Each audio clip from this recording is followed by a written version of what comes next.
எல்லா புகழும் மகிமையும் கிறிஸ்துவுக்கே உரியதாகட்டும். சங்கீதம் 11.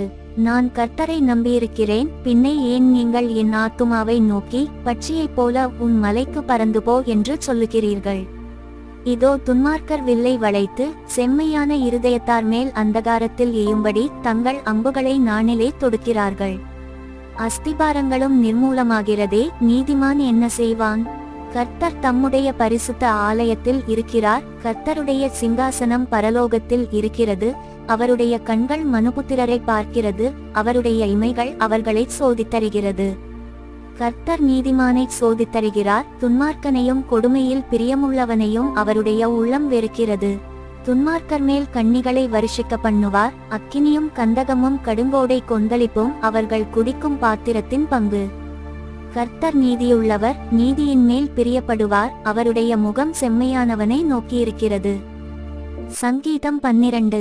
இரட்சியும் கர்த்தாவே, பக்தியுள்ளவன் அற்று போகிறான். உண்மையுள்ளவர்கள் மனுபுத்திரரில் குறைந்திருக்கிறார்கள்.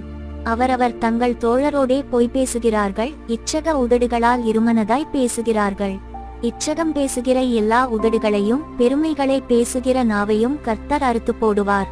அவர்கள், எங்கள் நாவுகளால் மேற்கொள்ளுவோம், எங்கள் உதடுகள் எங்களுடையது, யார் எங்களுக்கு ஆண்டவன் என்று சொல்லுகிறார்கள். ஏழைகள் பாழாக்கப்பட்டது நிமித்தமும் எளியவர்கள் விடும் பெருமூச்சு நிமித்தமும் நான் இப்பொழுது எழுந்து அவன் மேல் சீறுகிறவர்களுக்கு அவனை காத்து சுகமாயிருக்க பண்ணுவேன் என்று கர்த்தர் சொல்லுகிறார்.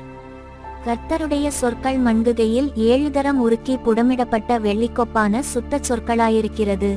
கர்த்தாவே, நீர் அவர்களை காப்பாற்றி அவர்களை என்றைக்கும் இந்த சந்ததிக்கு விலக்கி காத்துக்கொள்ளுவீர்.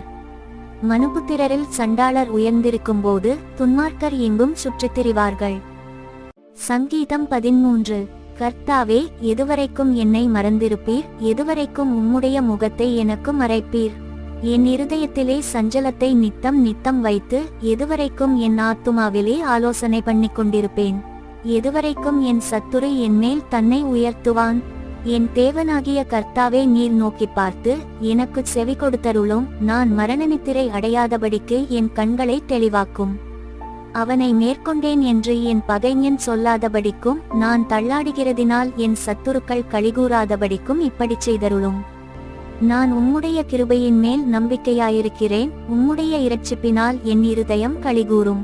கர்த்தர் எனக்கு நன்மை செய்தபடியால் அவரை பாடுவேன். சங்கீதம் 14. தேவன் இல்லை என்று மதிகெட்டவன் தன் இருதயத்தில் சொல்லிக் கொள்ளுகிறான். அவர்கள் தங்களை கெடுத்து அருவருப்பான கிரியைகளைச் செய்து வருகிறார்கள். நன்மை செய்கிறவன் ஒருவனும் இல்லை. தேவனை தேடுகிற உணர்வுள்ளவன் உண்டோ என்று பார்க்க கர்த்தர் பரலோகத்திலிருந்து மனுபுத்திரரை கண்ணோக்கினார். எல்லாரும் வழிவிலகி ஏகமாய் கெட்டுப்போனார்கள். நன்மை செய்கிறவன் இல்லை, ஒருவனாகிலும் இல்லை. அக்கிரமக்காரரில் ஒருவனுக்கும் அறிவு இல்லையோ? அப்பத்தை பட்சிக்கிறது போல என் ஜனத்தை பட்சிக்கிறார்களே, அவர்கள் கர்த்தரை தொழுது கொள்ளுகிறதில்லை. அங்கே அவர்கள் மிகவும் பயந்தார்கள். தேவன் நீதிமானுடைய சந்ததியோடே இருக்கிறாரே.